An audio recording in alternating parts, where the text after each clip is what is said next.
Good morning and welcome to John Beck. This is your principal, Mr. Lin, and I hope that you had a wonderful Wednesday yesterday. Today is Thursday, November 3rd, 2022, and it is a day A. For our instrumental students, it's a day 3. Now, before we kick off this wonderful day, I want to invite you, as I always do, to please stand and face the flag for the Pledge of Allegiance. I pledge allegiance to the flag of the United States of America and to the republic for which it stands, one nation, under God, indivisible, with liberty and justice for all. Go ahead and take a seat. You know I'm going to say this. I love that you're in school today. It means a lot. Without you, we just wouldn't be the same. We wouldn't be as good. And that's how special and unique you really are. Now, let's go in and jump into our lunch menu. We have 4 choices, as always. Your hot choice, choice 1, is the mac and cheese with the whole grain pretzel rod. Choice 2 is the Warrior Munchie meal. Choice 3, for our kindergarten, first, and second grade students, it's the turkey sandwich meal. And then for third through sixth grade as well, it's a turkey sandwich meal. And then last but not least, for choice 4, it's a sun butter sandwich. Okay. So you know we have 3 expectations here at the school. Be respectful, be responsible, and show that you're ready. We went over them at the assembly yesterday. And thank you so much for remembering them. And so many of you guys are practicing respect, responsibility, and readiness every single day. And every part of every single day as well. And one of the best ways you guys have been doing that is been being a hero, stopping bullies, right?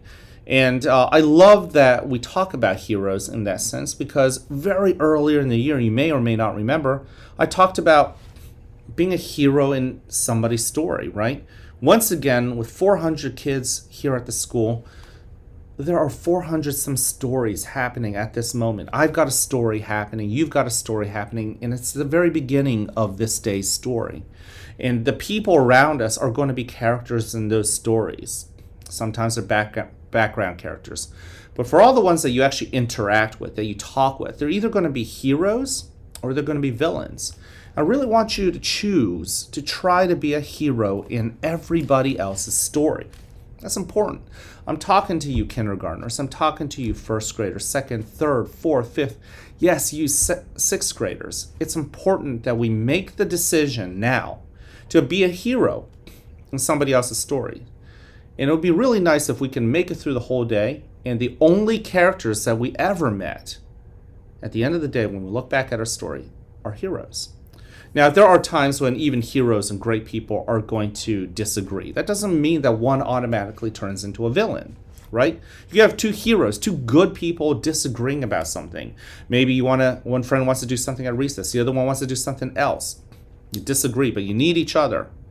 How do you handle it? Whenever you disagree, that's what we call a conflict. We talked about this in the assembly.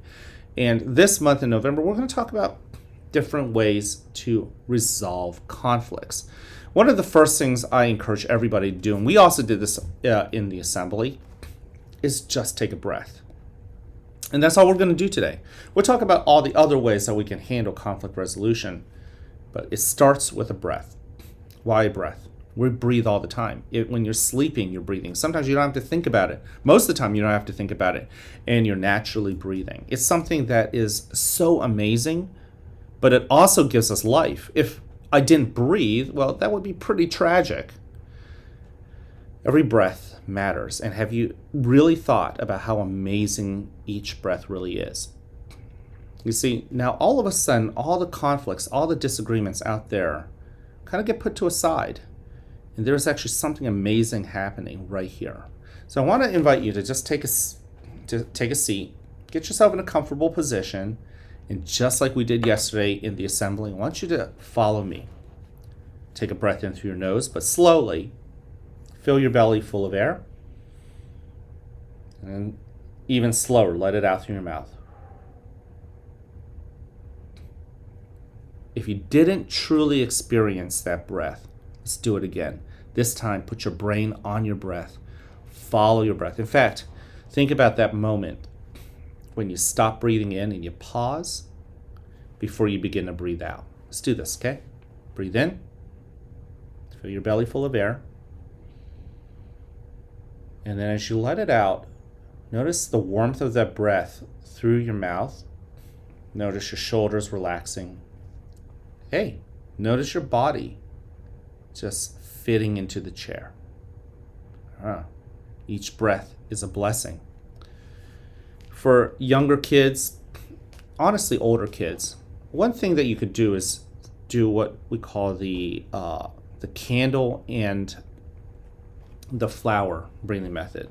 You put your index card up, you put it up to your nose, you breathe in, it could be your favorite flower, you breathe in, fill your belly full of air, and lower your index finger, it's now a candle. And I want you to blow it so it flickers, but not so fast that you blow it out. Breathe in, and breathe out.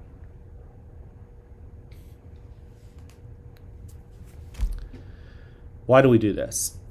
If you follow sports, a lot of athletes practice the importance of breathing. Basketball players, they take that breath before the foul shot. They're trained to experience that breath, to focus on all the good things happening at the moment and letting go of all the things that worry you, the disappointments, the disagreements, the conflicts. That's what I'm challenging you to do. Enjoy the power of each breath. All right, let's move on to special announcements. I don't have any special announcements today, but this day in history, November 3rd, 1957, back in the 1950s, almost the 1960s. As I've shared with you earlier, the United States, one country, Russia, another country, and we were racing to see who could win the space race, who could send the first rocket into space, who could send the first rocket to go around the Earth, who could send a rocket to the moon, who could land a person on the moon. And each step, each milestone was a part of that space race. And on November 3rd, 1957, the United States actually missed on one part of that race, and that was actually sending up the first living thing. Russia sent their Sputnik rocket into the air, and for the first time, they brought along a living item, a dog. And the dog survived up in space, becoming the first living thing to survive a rocket blast into space. How amazing.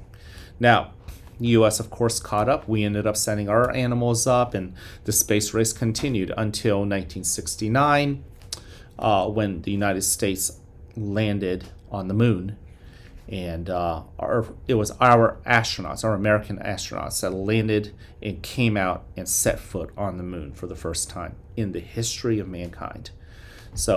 But anyways, the space race is really interesting to read about. But Russia definitely kept us on our toes. Even though the United States ended up winning, you got to give it to the Russians. They definitely pushed us. All right.